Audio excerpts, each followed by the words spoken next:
Good morning. God's kingdom is at hand. You are not alone. It is well.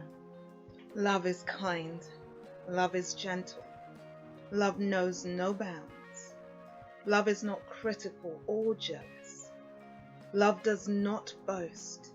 It is not self-seeking and does not exalt itself above others. It is not easily angered. Love does not delight itself in evil, but rejoices in truth.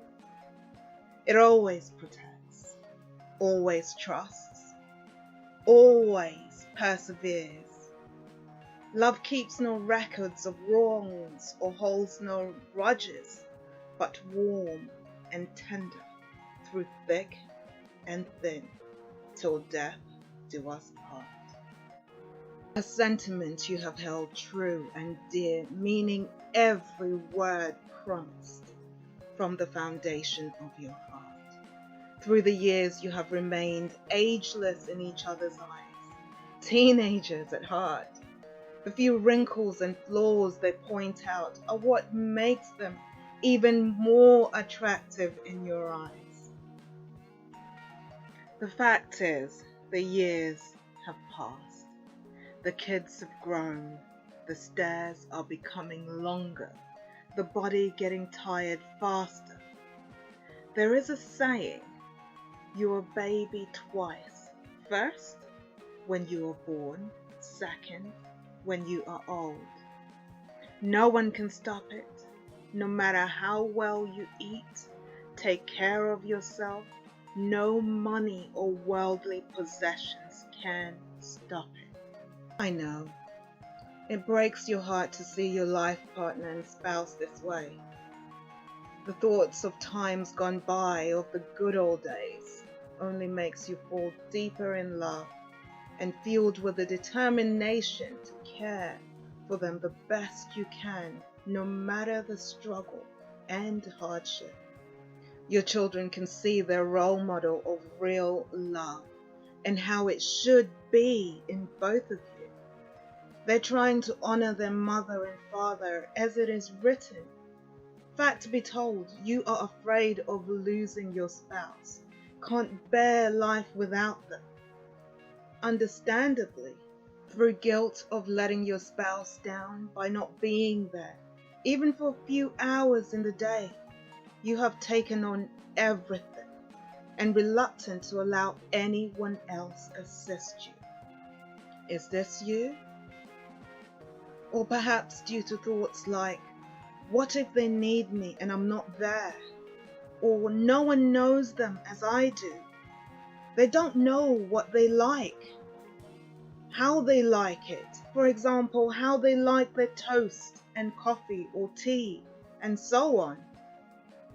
It's okay, I understand.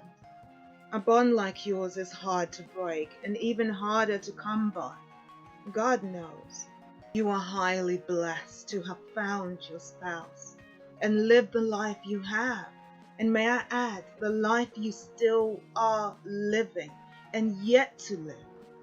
Don't feel guilty, but appreciate the life you have had. The great children, no matter their flaws, and there could be many, and the foundation you have instilled. Now they too have a duty to their children, to show their children how to care, and the family you have helped build. This can only be done by assisting you in helping you care for your spouse. Don't worry, you are still and will always remain the primary caregiver. Don't worry. You see, what they're trying to do is with you and your spouse in mind. Their plea to help you is not because they feel you are unable to, but from a place of love for the both of you. Just as you can't stand to see your spouse in this way, they can't stand to see you too going through this, so tired, and you and your spouse in this way.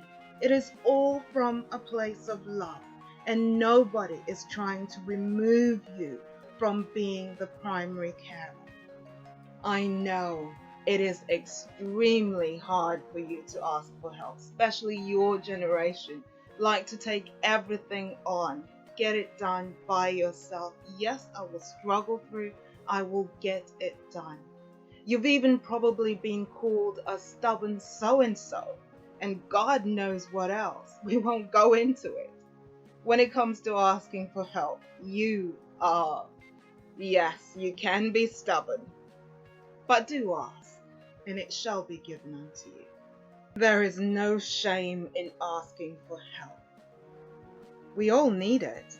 I'm sure you have told your children this many times, but now it's your time to practice what you have preached.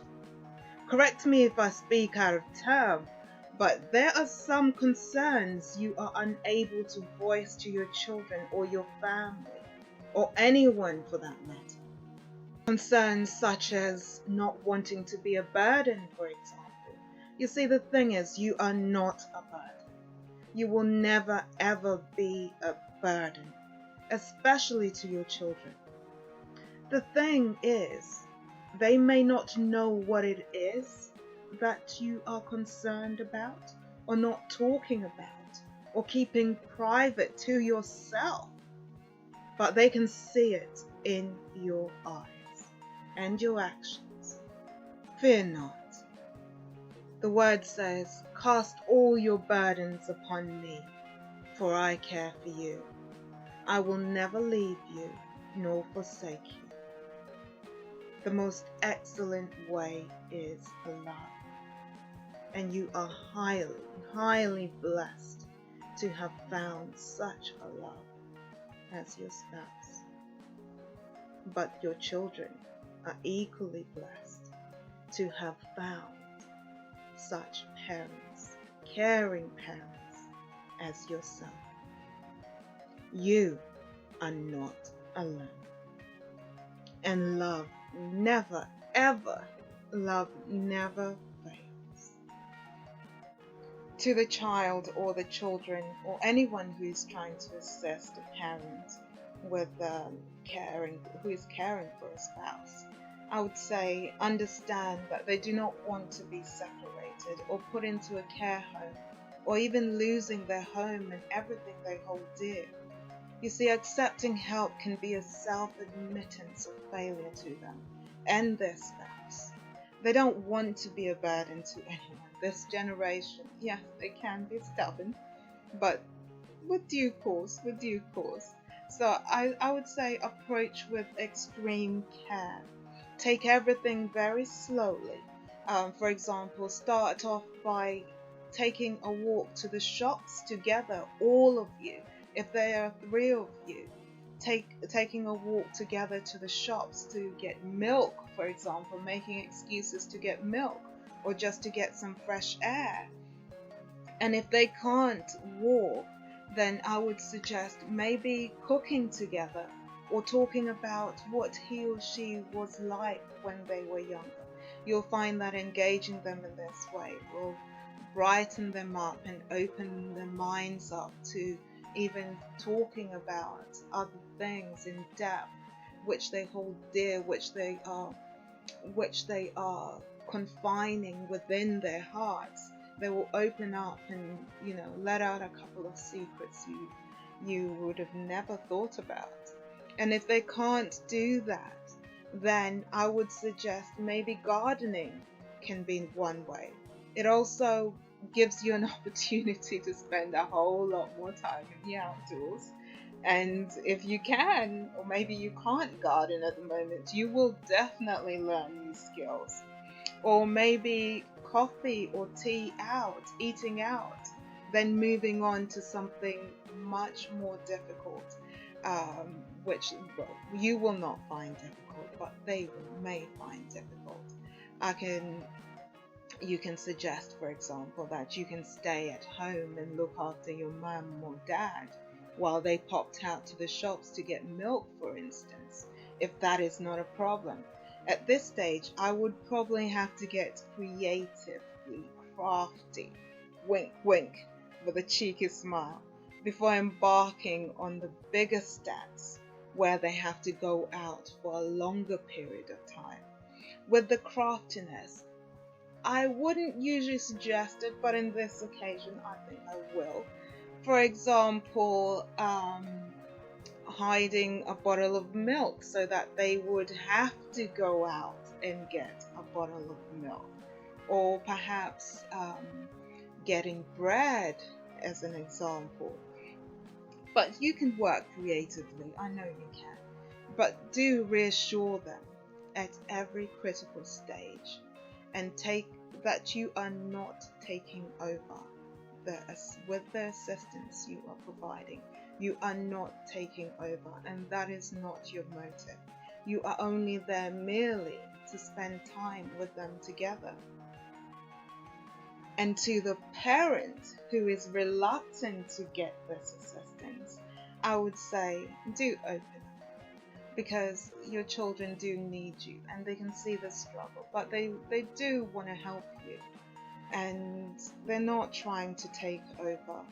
They're only trying to assist you, and this is the only way that they know how to spend time with you, with both of you, and to assist you for a much, much longer period of time. I know your children can never love you more than you love them, although they would like to challenge you on that. Just as you loved your parents, they too do love you very, very dearly. Don't deny them. Don't deny them that which allows them to spend time with both of you for a longer period of time while they can. And finally, just put each other's thoughts at heart and approach with discretion, because love never fails. And you all love each other very, very much. And love never fails. No amount of money can buy love. And you are so blessed to have found such love on God's green earth. You are never alone. God bless. If you like what you've been listening to, do like, subscribe, and share the channel for the growth of the channel, so that a whole lot more people will learn to appreciate the elderly and, God willing, treat them a whole lot better. Making a change.